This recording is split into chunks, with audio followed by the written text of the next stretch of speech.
Hello and welcome to the next video बच्चों, that is video number 31। Second video है अपना 4th unit का और हमारा यूनिट है होल्डिंग कंपनी अकाउंट्स, जिसके अंदर हम लोग फर्स्ट वीडियो में ये देखे कि होल्डिंग कंपनी किसको बोलते हैं और सब्सिडियरी कंपनी किसको बोलते हैं। होल्डिंग कंपनी किसको बोलते हैं? जिसके पास 50% या उससे ज़्यादा शेयर्स है किसी दूसरी कंपनी के, तो जिसके पास शेयर्स है उसको होल्डिंग बोलते हैं और जिसके शेयर्स है उसको सब्सिडियरी कंपनी बोलते हैं।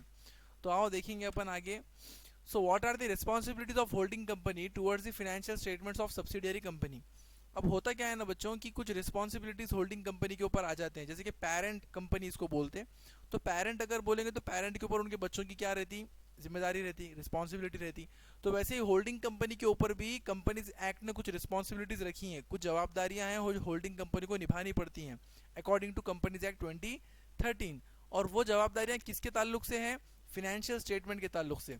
तो फिनेंशियल स्टेटमेंट किसके? सब्सिडियरी कंपनी के। तो मामला ये है कि कंपनीज एक्ट 2013 ने फिनेंशियल स्टेटमेंट्स के बारे में कुछ बताया है, होल्डिंग कंपनी के कांधों पर कोई जिम्मेदारी रखी है। क्या है वो जिम्मेदारी, देखेंगे अपन।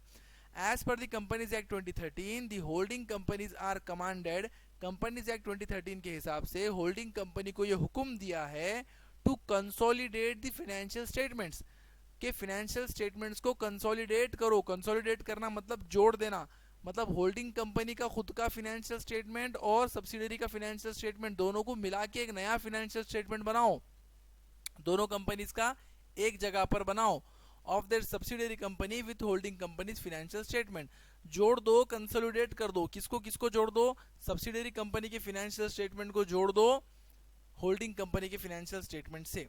अब फिनेंशियल स्टेटमेंट किसको बोलते हैं? तो according to accounting standards 21 AS 21 के हिसाब से अगर बात करें तो तीन चीजों को अकाउंटिंग स्टैंडर्ड्स ने फिनेंशियल स्टेटमेंट माना है। क्या है वो तीन चीजें? नंबर 1 है statement of profit and loss account, number 2 है बैलेंस शीट और नंबर 3 है कैश फ्लो स्टेटमेंट। एक तो पहला हो गया P&L अकाउंट हो गया, दूसरा हो गया बैलेंस शीट और तीसरा है cash flow statement. Cash flow statement क्या रहता है इसकी डिटेल में मैं बिल्कुल नहीं जाऊंगा। नेक्स्ट ईयर 3rd ईयर में आप लोगों को मैनेजमेंट अकाउंटिंग के अंदर आप लोगों को ये दूसरा या तीसरा नंबर का चैप्टर आपको कैश फ्लो पढ़ने को मिलेगा वहां पर। तो कैश फ्लो की डिटेल आप लोग वहां पे देख लेना कि किसको बोलते, क्या रहता है एंड ऑल। लेकिन इस सब्जेक्ट में, इस कॉर्पोरेट अकाउंटिंग के इस सिलेबस के अंदर आप लोगों को कंसोलिडेशन सीखना है फिनेंशियल स्टेटमेंट का। तो आपको मैं भी आप लोगों को बताया कि कंपनीज एक्ट ने किन किन फिनेंशियल स्टेटमेंट को कंसोलिडेट करने की जिम्मेदारी दी है। ये तीन, एक तो P&L अकाउंट, दूसरा बैलेंस शीट, तीसरा कैश फ्लो स्टेटमेंट। लेकिन आप लोगों को फिलहाल आप लोगों को सिलेबस में सिर्फ बैलेंस शीट का कंसोलिडेशन सीखना है। मतलब होल्डिंग कंपनी की बैलेंस शीट और सब्सिडियरी कंपनी की बैलेंस शीट को, दोनों बैलेंस शीट को मिला के एक नई बैलेंस शीट बना के आपको दिखाना है। दोनों की मिली हुई एक नई बैलेंस शीट। सेपरेट तो बनाना चाहिए होल्डिंग को, ये कंपनीज एक्ट 2013 के हिसाब से सेपरेट बैलेंस शीट तो उनको बनाना ही है, प्लस सब्सिडियरी के साथ मिलके एक कंसोलिडेटेड बैलेंस शीट भी उनको तैयार करनी है। तो आओ देखेंगे अपन, आगे चलेंगे। तो कल मैंने एक बात किया था होली ओन्ड और पार्टली ओन्ड या फिर पार्शियली ओन्ड। होली ओन्ड किसको बोलते बोला मैंने? जिसके पास 100% शेयर एक्वायर कर लिए वाले हैं। मैंने अगर आपकी कंपनी के 100% शेयर एक्वायर कर लिया तो मैं बोलूंगा खुद को होली ओन्ड कंपनी। आपको मैं क्या बताऊंगा? मेरी होली ओन्ड कंपनी है, मेरे पास पूरे 100% शेयर्स है। लेकिन अगर मेरे पास 100% नहीं है मगर मोर देन 50% है but less than 100, more than 50 but less than 100 अगर मेरे पास शेयर्स है तो मैं आपको क्या बोलूंगा? पार्शियली या पार्टली ओन्ड सब्सिडियरी कंपनी बोलूंगा आपको। तो एक दो कॉन्सेप्ट है इसके अंदर भी, होल्डिंग के अंदर भी दो कॉन्सेप्ट है। एक है पूरी तरीके से होल्डिंग ले लेना, मतलब पूरे 100% शेयर्स एक्वायर कर लेना, और एक है कुछ शेयर्स एक्वायर करना। लेकिन कुछ में एक रेंज है, कितना है range? More than 50 but less than 100, तो वो आएगा पार्शियली या पार्टली ओन्ड सब्सिडियरी के अंदर। समझ में ये बात आपको? तो जब ये होली ओन्ड की बात आती है, यानी कि पूरे के पूरे शेयर्स अगर मेरे ही हैं तो इसका तो टेंशन ही नहीं है क्योंकि पूरी कंपनी अब मेरी हो गई। मगर लफड़ा कहां पर हो जाता? पार्शियली ओन्ड के अंदर लफड़ा हो जाता। क्या लफड़ा हो जाता? वहां पर लफड़ा हो जाता ये जो पॉइंट आपको लास्ट में नजर आ रहा ना, ये वाला लफड़ा हो जाता, मेजॉरिटी एंड माइनॉरिटी। क्योंकि अब ज्यादातर के शेयर्स मेरे पास है और कुछ शेयर्स कोई दूसरे शेयर होल्डर्स के पास है ना।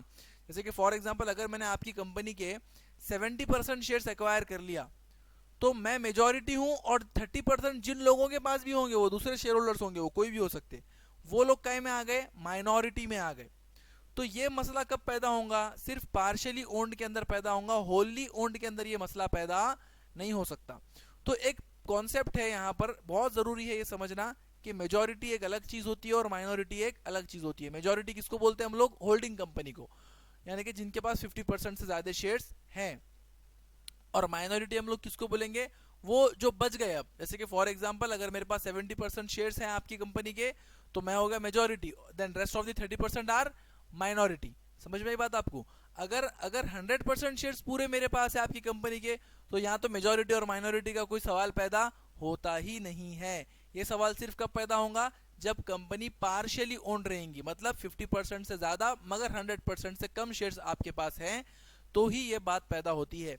एक एग्जांपल मैंने यहाँ पे लिया है, H limited holding 7000 equity shares in S limited. H limited के पास, H for holding, H limited के पास 7000 इक्विटी शेयर्स है एस लिमिटेड के, और एस लिमिटेड के खुद के 10,000 इक्विटी शेयर्स है 10 रुपीज ईच। तो अब मेरे को बोलो, एस लिमिटेड के खुद के 10,000 शेयर्स है, जिसमें से 7,000 एच ने ले लिए, तो एच के पास कितने टक्के शेयर हो गए, 70% शेयर हो गए। तो बच गया क्या, 30%, 3,000 शेयर जो बच गए वो है 30% शेयर्स। तो 70% हो गया मेजॉरिटी और 30% हो गया माइनॉरिटी। ये कॉन्सेप्ट समझ में आना बहुत जरूरी है बच्चों, ठीक है। तो 70% क्या हो गया, मेजॉरिटी, और 30% क्या हो गया, माइनॉरिटी। तो ये बात आप लोगों को समझ में आ गई तो बहुत अच्छी बात है। नेक्स्ट वीडियो के अंदर मैं आप लोगों को बताऊंगा कि होली ओन्ड और पार्टली ओन्ड अगर कंपनीज होते हैं तो उनको कंसोलिडेट कैसे करना, दोनों की बैलेंस शीट को कैसे मिलाना। कुछ एक दो एग्जांपल्स लेंगे अपन तो बातें क्लियर होंगी, उसके बाद में प्रॉब्लम स्टार्ट होंगे। Okay, so thanks for watching the video. If you have any query you can WhatsApp me on this number.